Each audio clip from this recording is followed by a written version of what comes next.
Hello and welcome to the Audible Quarterback Analysis Podcast. I'm Big Italy 42 once again, breaking down some plays from our very own at Zach Scott Mox. He wrote up this article with a lot of plays for you for all formats. So we're going to go ahead and start off at the top.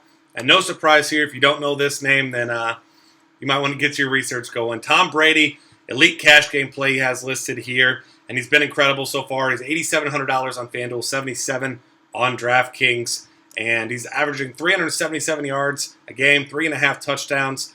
He scored at least 27 fantasy points both games mentioned here. Facing up against the Jaguars, who are in the bottom third of pass defense last year. About a lot of the same this year so far, and they've given up 92.9 quarterback rating thus far this season.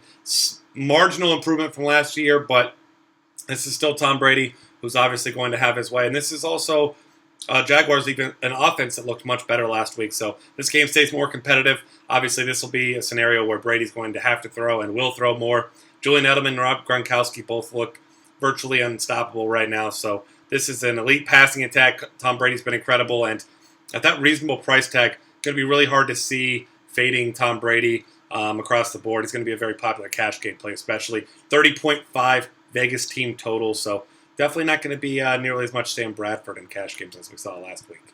Next up, guy who's really been incredible so far this year, value cash game play. Zach has listed here, $8,100 price tag on FanDuel, $66 on DraftKings, 25-point Vegas team total, and that's Carson Palmer.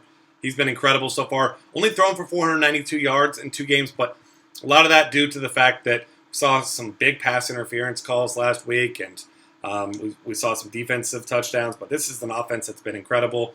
He locked up with Larry Fitzgerald for 3 touchdowns last week. He's got 7 touchdowns in 2 weeks. He's very cheap. 49ers look awful against the pass this year. They were absolutely shredded last week against Ben Roethlisberger, and we're talking about how this team is one of the worst pass defenses in football, even after a pretty solid performance in Week 1 against the Vikings. So Andre Ellington looks like he's going to sit once again, so this is still going to be a pass-heavy attack. Really not much of a factor when you factor in Chris Johnson, who had 20 carries last week, managed just 72 yards.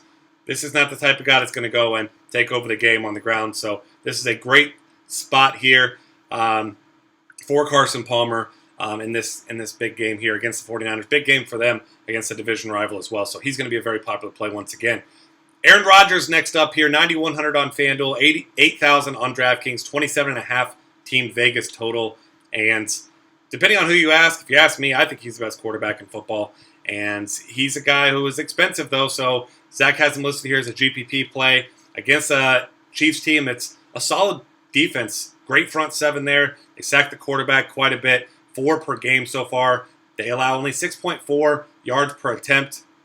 But Chiefs have allowed the 3rd most touchdowns through the air in the 2 short weeks we've seen so far. Obviously, this is a pass-first attack, and we don't know the status of Eddie Lacy. They're saying it's possible he ends up playing. If he doesn't, obviously James Stark's not quite Eddie Lacy, but he's a guy who has filled in admirably in these situations before. So it's not like the Chiefs will be able to just key on the pass and not worry about the run game, because James Stark's more than adequate replacement if Eddie Lacy can't go.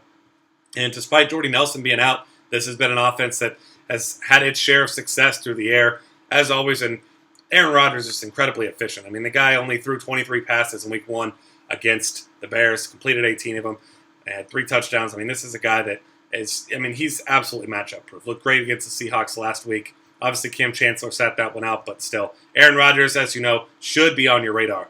Here's another guy. This is an interesting GPP play, 24.3 Vegas team total. It's Andrew Luck. The Colts, $9,000 on FanDuel, $79 on DraftKings. 5 interceptions thrown, only 2 touchdowns. And the Colts have looked terrible in both games so far. Barely even got on the board last week. Didn't even score until the 4th quarter. And they're facing the Titans this week.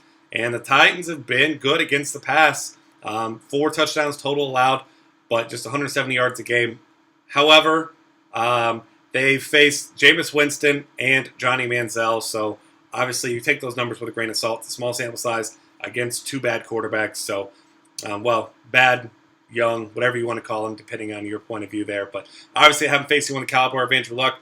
Colts coming into this game, sitting there at 0-2. This is going to be a big game for them, the game that they're going to need to win. So you got to expect Andrew Luck comes out firing in this one. And, you've got Dante Moncrief there. T.Y. Hilton played. He should be closer to, if not 100% for this week. So Andrew Luck, recency bias, we know rules a lot in DFS. We see a lot of people say Andrew Luck, even in season-long leagues, trying to unload him. But let's slow down on that. Andrew Luck still one of the more talented passers in football. So it's going to make for a very low-owned GPP play this week. Next up, value GPP plays. Ryan Fitzpatrick, a.k.a. Fitzmagic, 6,800 on FanDuel, 51 on DraftKings. Zach has him listed as his favorite GPP play aside, or on all sites. Now has Brandon Marshall. Eric Decker could end up missing this game, which you don't like. But facing an Eagles team that's just absolutely terrible in the secondary. Top corner Byron Maxwell has not looked very good. 2 games, he's allowed 14 catches for 253 and 2 scores. This is a bad secondary. We've seen people eat them up all season long already. Obviously, the Tony Romo last week wasn't quite the situation. It was an ugly game on both ends, but we saw Atlanta have their way with them. And this is a situation where Brandon Marshall looks like an elite target and a 25-point Vegas team total here. This is a nice value play for you with some upside for the Jets in this matchup. Last up, Ryan Mallett for the Texans. Not a guy that's on very many radars here. 6,300 FanDuel, 5,000 on DraftKings, 23.5-point Vegas total. Got an elite weapon in DeAndre Hopkins. Arian Foster expected to be back this week. He's been practicing since last week. Now facing off against the Bucs secondary that has just been absolutely awful. They looked good against the Saints last week, but then we realized the Saints looked pretty bad in Week 1 and Week 2. So this is obviously an offense that is certainly capable of putting up points. They've allowed 8.6 yards per attempt through the air so far this season and 5 touchdowns through 2 weeks.